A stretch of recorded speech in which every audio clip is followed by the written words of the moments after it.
മമ്മൂട്ടിയായിരിക്കുക എന്നതൊഴിച്ചാൽ ശ്രീ മമ്മൂട്ടിക്ക് ഈ പരിപാടിയുമായി യാതൊരു ബന്ധവുമില്ല. നമ്മളില്ലേ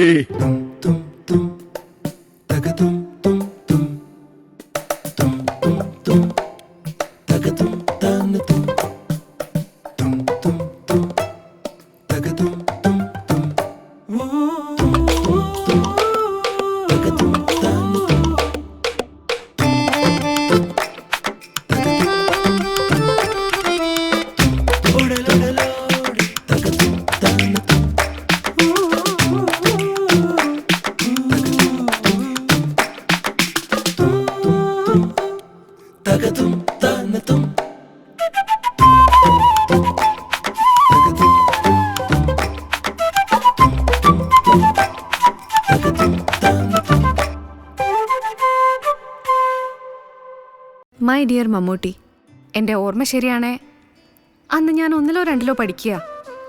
പെട്ടെന്നൊരു ദിവസം ഉച്ചയ്ക്ക് കുട്ടികളെല്ലാവരെയും വരിവരിയായി നടത്തിച്ച് വേറെ ഏതോ നീണ്ട ക്ലാസ് റൂമിൽ കൊണ്ടുപോയിരുത്തി. ഇതിനു മുമ്പ് മൂത്ത ക്ലാസ്സിലെ ഏട്ടന്മാരെയും ചേച്ചിമാരെയും സൂചി വെക്കാനാ ഇങ്ങനെ വരിവരിയായിട്ട് കൊണ്ടുപോകുന്ന കണ്ടിട്ടുള്ളത്. അതുകൊണ്ട് ചന്തിക്ക് കുത്തുകളൊന്ന് ഉറപ്പിച്ച് ഞങ്ങൾ നടന്നു. പക്ഷേ ഇതല്ല കാര്യം. ഞങ്ങളെ സിനിമ കാണിക്കാൻ കൊണ്ടുവന്നേക്കുക.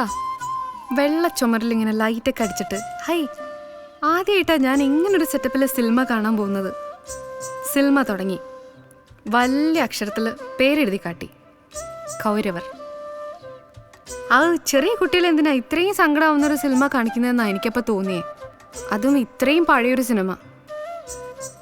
അതിന് തൊട്ട് മുന്നേ മമ്മൂട്ടിനെ കുറേ സിനിമയിൽ കണ്ടിട്ടുണ്ടെങ്കിലും എൻ്റെ ഓർമ്മയിൽ ആദ്യത്തെ മമ്മൂട്ടി സിനിമ അതാ.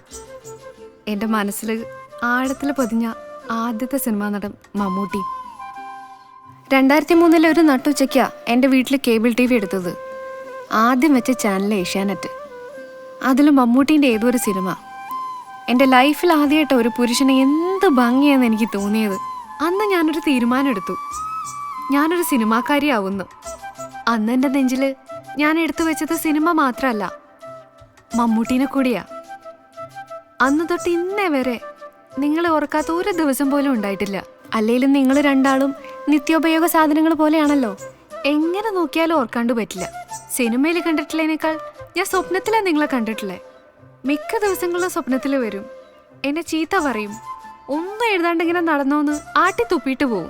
ഒറ്റയ്ക്കായിന്ന് തോന്നുമ്പോഴൊക്കെ ഞാനിങ്ങനെ വെറുതെ നിങ്ങൾക്ക് എഴുതും, മമ്മൂട്ടി എനിക്ക് പനിയാ, മമ്മൂട്ടി ലൈഫ് ഒരു രസവും, മമ്മൂട്ടി എനിക്ക് കായ്പോ ഹോർലിക്സും കഴിക്കാൻ തോന്നുന്നു. ഞാൻ കഴിഞ്ഞാൽ പിന്നെ ഞാൻ ഏറ്റവും കൂടുതൽ വർത്തമാനം പറഞ്ഞിട്ടുള്ളത് നിങ്ങളോടാ. ഞാൻ എൻ്റെ റൈറ്റേഴ്സ് ബ്ലോക്ക് മാറാൻ കണ്ടുപിടിച്ച ഏറ്റവും എഫക്റ്റീവ് മെത്തേഡാ നിങ്ങൾക്ക് എഴുതുക എന്നുള്ളത്. എൻ്റെ മമ്മൂട്ടി, എത്ര പേരാ നിങ്ങളെ സ്നേഹിക്കാൻ. ജനിച്ചിട്ട് ഇന്നേ വരെ ഒരാളെപ്പറ്റി നല്ലത് പറഞ്ഞിട്ടില്ലാത്ത മനുഷ്യന്മാർ നിങ്ങളെപ്പറ്റി നല്ലതേ പറഞ്ഞിട്ടുള്ളൂ. അതാ എനിക്ക് അതിശയം. ഞാൻ ഒരിടത്തും എൻ്റെ മമ്മൂട്ടി പ്രേമത്തിനെ പറ്റി പറഞ്ഞിട്ടില്ല. പക്ഷേ ഇനി ഞാൻ പറയും, മമ്മൂട്ടി ഐ ലവ് യു. എനിക്ക് നിങ്ങളുടെ ശബ്ദത്തോടും മുഖത്തോടും ഗൗരവത്തോടും ഒക്കെ ഒരു കൊതിയാ. എത്ര കാലം ഞാനിങ്ങനെ എൻ്റെ സ്നേഹം ഉള്ളിൽ വെച്ച് നടക്കും. ഇനിയും പറഞ്ഞില്ലേ ശരിയാവൂല. എൻ്റെ മമ്മൂട്ടി, ഇപ്പൊ ജീവിക്കാൻ ഒരൊറ്റ കാരണമേ ഉള്ളൂ, മമ്മൂട്ടി പ്രേമം. ഉച്ചയ്ക്ക് ചോറിനൂടെ ഉപ്പേരി, പപ്പടം, അച്ചാറ്, പിന്നൊരു മമ്മൂട്ടി സിനിമ. അതാ പതിവ്.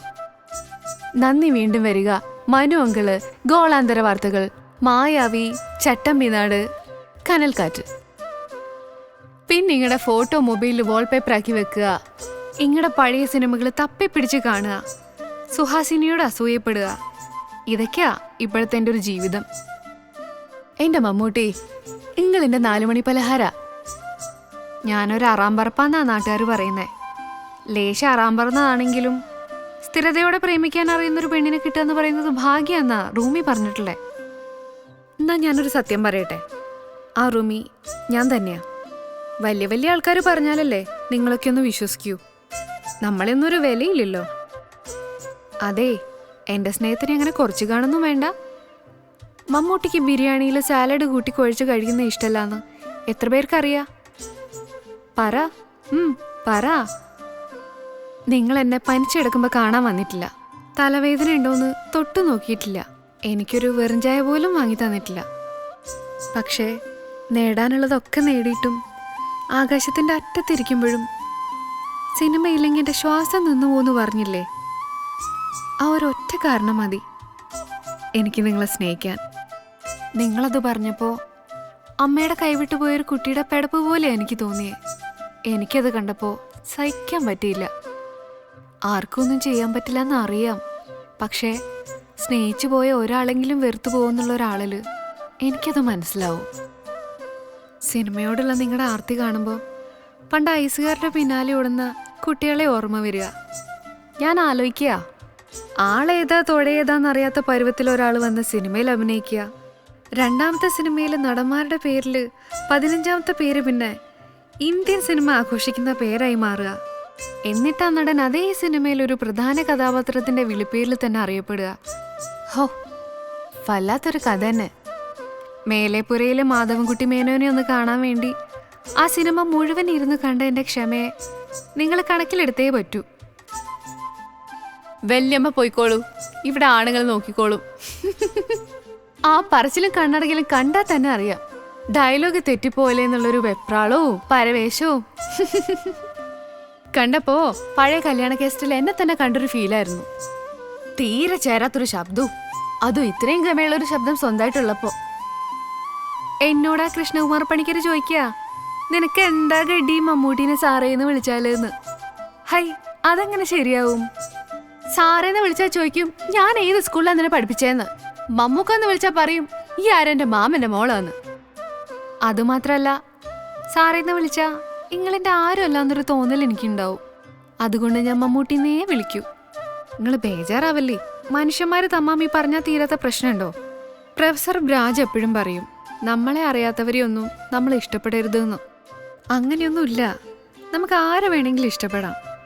നമ്മുടെ ഉള്ളിൽ മാത്രം ഒതുങ്ങുന്ന ഇഷ്ടമാണെങ്കിലും അത് നമ്മളിൽ ഉണ്ടാക്കുന്ന ഒരു ഇമ്പാക്റ്റ് ഉണ്ട്. അത് നമുക്ക് തരുന്നൊരു കിക്ക് ഉണ്ട്. നമുക്ക് മുന്നേ ജീവിച്ചിരുന്നവരെയും നമ്മൾ ഒരിക്കലും കാണാത്തവരെയും ഇനി ഒരിക്കലും കാണാനിടയില്ലാത്തവരെയും കേട്ടുകേൾവി കൊണ്ട് മാത്രം പരിചയമുള്ളവരെയും ഒക്കെ നമുക്ക് ഇഷ്ടപ്പെടാം. Mammootty, you are like my favourite dish. പക്ഷേ MT എഴുതിയ പോലെ ഞാനൊരിക്കലും പിന്നാലെ നടക്കില്ല, ലൊക്കേഷനിൽ കാത്തു നിൽക്കില്ല, നമ്പർ തപ്പിപ്പിടിച്ച് മെസ്സേജ് അയക്കില്ല, ഒപ്പം നിന്നൊരു ഫോട്ടോ പോലും എൻ്റെ മനസ്സിലില്ല. അത് നിങ്ങളുടെ സന്തോഷം. പിന്നെ ഇപ്പം എവിടെയാ പറയുന്നത്? അത് എൻ്റെ ഒരു സന്തോഷം. നമുക്ക് ഈ കത്തുകളൊക്കെ ഒരു വീഡിയോ ആക്കാന്നുള്ള ബാസീൻ്റെ വാക്കും കേട്ട് ഒരു പെണ്ണിനെയും തപ്പിപ്പിടിച്ച് ഷൂട്ടും ചെയ്ത് ഡബ്ബം കഴിഞ്ഞിരിക്കുമ്പോഴാ ഒരു നട്ടപ്പാതിരയ്ക്ക് രാമേന്ദ്രൻ വിളിക്കുന്നത്. നീ പോയി രേഖാചിത്രം കാണാ. കൂടുതലൊന്നും ഞാൻ പറയുന്നില്ല. പോസ്റ്ററിലെ കന്യാസ്ത്രീയാ എന്നെ ഏറ്റവും കൺഫ്യൂഷനിലാക്കിയേ. രണ്ടാമത്തെ സിനിമയും കയ്യിന്ന് പോയോ? മമ്മൂട്ടി പ്രേമം, കത്തെഴുത്ത്, ജോണറാണ് ഇൻവെസ്റ്റിഗേറ്റീവ്. ആകെ മൊത്തം എൻ്റെ എല്ലാ സിനിമകളും കൂട്ടിക്കൊഴിച്ചൊരു സാധനം. ഇനി 2-3 കഥകളും കൂടെ ബാക്കിയുണ്ട്. അതും കൂടെ പോയാ ഈ സിനിമ എന്നും പറഞ്ഞുള്ള ഓട്ടം അങ്ങോട്ട് നിർത്തായിരുന്നു. രാത്രി മുഴുവൻ ആലോചിച്ച് ഞാൻ രാമേന്ദ്രനെ വിളിച്ചു. ഞാനിത് ചെയ്യുന്നില്ല രാമേന്ദ്ര. എനിക്കിതൊക്കെ ഇപ്പോൾ ഒരു ശീല. എങ്ങനെയും കഥയൊന്ന് ലോക്കാക്കുമ്പോൾ ഏതേലും ഒരു സീന് വേറെ ഏതേലും സിനിമയിൽ വരും. എന്തായാലും പരിപാടി പൊളിഞ്ഞു. എന്നാ പിന്നെ സമാധാനമായിട്ട് സിനിമ ഒന്നുകൂടെ പോയി കാണാമെന്ന് കരുതി ഷാഡോസിൽ പോയി സിനിമ കണ്ടു. ആസിഫ് അലീനെ കാണിക്കുമ്പോൾ ഒരു പെൺകുട്ടി ഭയങ്കര കയ്യടി. പടം കഴിഞ്ഞിറങ്ങിയപ്പോൾ ഞാൻ അവളുടെ കൈ പിടിച്ച് ചോദിച്ചു, ആസിഫ് അലി ഫാനാ? സന്തോഷത്തോടെയും ഒരു ചെറിയ കൺഫ്യൂഷനോടെ അവള് അതേന്ന് പറഞ്ഞു. എൻ്റെ പദ്ധതി പൊളിഞ്ഞു പോയിട്ടും എനിക്ക് സങ്കടം വരാത്തതിൻ്റെ കാരണം അപ്പോഴാണ് എനിക്ക് മനസ്സിലായേ. അത് ആസിഫ് അലീൻ്റെ പടാ. സിനിമ ഓരോരുത്തർക്കും എന്തെങ്കിലുമൊക്കെ കരുതി വെച്ചിട്ടുണ്ടാവും. മോക്ക് വേണ്ടി സിനിമ കരുതി വെച്ചത് കാലം എത്ര കടന്നുപോയാലും അത് അവിടെ തന്നെ ഉണ്ടാവുന്നല്ലേ ചന്ദ്രപേട്ടൻ പറഞ്ഞിട്ടുള്ളേ. നമുക്ക് നോക്കാം. അതെ മമ്മൂട്ടി, നാരായണീനെ പോലെ ഈ ശബ്ദം മാത്രമേ എൻ്റെ സ്വന്തമായിട്ടുള്ളൂ. എൻ്റെ ആകെപ്പാടുള്ള സമ്പാദ്യം. നിങ്ങൾ എൻ്റെ ശബ്ദത്തിനെ കണ്ടാൽ മതി, കേട്ടാ മതി. മമ്മൂട്ടി, ഞാൻ ഒരിക്കലും നിങ്ങളുടെ മുമ്പിൽ വരില്ല. ഞാനേ ഗുട്ടൻസ് പൊളിഞ്ഞൊരു മാജിക്കാ. കീറിപ്പോയ കുപ്പായം കൊണ്ട് ഇനി എന്ത് ചെയ്യണമെന്ന് അറിയാണ്ട് രേഖാപത്രോസ് നിന്ന പോലെ നിങ്ങളെ കാണുമ്പോൾ പൊത്തിപ്പിടിക്കാൻ എനിക്ക് എത്ര തുന്നലും കീറലും ഉണ്ടെന്നറിയോ? മമ്മൂട്ടി, നിങ്ങൾ അറിഞ്ഞാലില്ലെങ്കിലും എനിക്കും നിങ്ങളെ ഭയങ്കര ഇഷ്ടാ.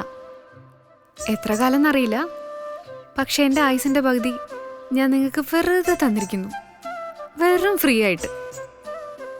ആരിൽ നിന്നെല്ലാമോ എനിക്ക് കിട്ടിയ സ്നേഹമാണ് ഞാൻ നിനക്ക് തന്നത്. അത് നിന്നിൽ നിന്നും മറ്റൊരാളിലേക്ക് അങ്ങനെ പകർന്നു നൽകുന്ന സ്നേഹമാണ് ഈ ലോകത്തെ നിലനിർത്തുന്നതെന്ന് കയ്യൊപ്പിലെ ബാലേന്ദ്രൻ പറഞ്ഞിട്ടില്ലേ? എന്നെ സ്നേഹിക്കണമെന്നില്ല, എനിക്കിപ്പോൾ അത്ര വലിയ അത്യാവശ്യമൊന്നുമില്ല.